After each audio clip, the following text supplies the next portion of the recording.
Now for our What in the World segment. It's popular these days to say that the Arab Spring has gone badly awry. I tend to think it's a bit early to make these judgments. Think of what America looked like in 1779, 3 years after its revolution. But if you were to compile a midterm report, Syria would get a failing grade, Egypt's revolution has faltered badly, Libya is a mess. But there is one spark of hope for the revolutions of the Middle East. And it's a country that could be a model for all the others, Tunisia, which was the birthplace of the Arab Spring. What has Tunisia done right?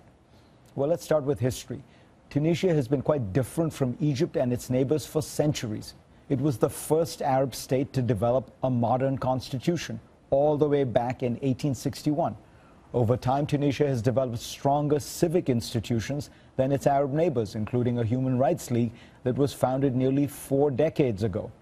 And the demographics are largely homogenous. While Syria and Iraq are divided along sectarian lines, Shia or Sunni, some 98% of Tunisians are Sunni Muslims.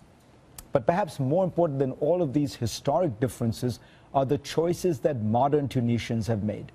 Tunisia's military has stayed out of active politics. Contrast that with Egypt, where the military controls anywhere from 10 to 40% of the economy and business. 4 of Egypt's last 5 presidents came from the military, and the one that didn't, Mohamed Morsi, was toppled by the military. Another factor behind Tunisia's relative success is the foresight of its civilian leaders. 3 years ago, Tunisia had a similar trajectory to Egypt. Both nations voted for Islamist leaders whose movements had either been suppressed, banned, or exiled. Look at what happened next. In Egypt, when a fresh spate of protests began, President Morsi battened down the hatches and refused to reach out to his detractors. He was removed by force.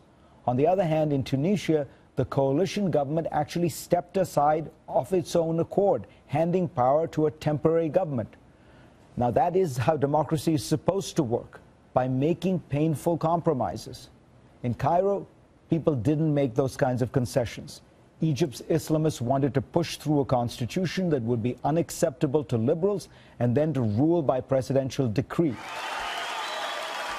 Tunisia's new constitution, which was approved overwhelmingly by a majority of Islamists, is being hailed as the most progressive constitution in the Arab world, with equal rights for women and minorities. Last month, I hosted a panel at the World Economic Forum in Davos with top leaders from the Arab world. One of them, Tunisia's Rashid Ghannouchi, explained to me why his party, the Islamist Party, willingly stepped down from government last year in Tunisia. We had 2 choices, he said. Either we stay in power and we lose democracy, or we gain democracy and give up power. He chose the latter. It was a selfless choice, but also a savvy one. I won't be surprised if he and his party are back in power later this year. The Tunisian model is not flawless, but it has powerful lessons for the rest of the Arab world. This is a country that has learned the most difficult lesson of democracy, how to be inclusive and how to compromise. It has learned this lesson without the West, without aid money, without compromising on its religious ideas. Remember, the new constitution firmly enshrines Islam, but alongside women's and minorities' rights. So before we start blaming Washington or the West for not doing enough in the Arab world, let's learn from Tunisia that local leadership is the key, and that right now there is little of it in the Arab world.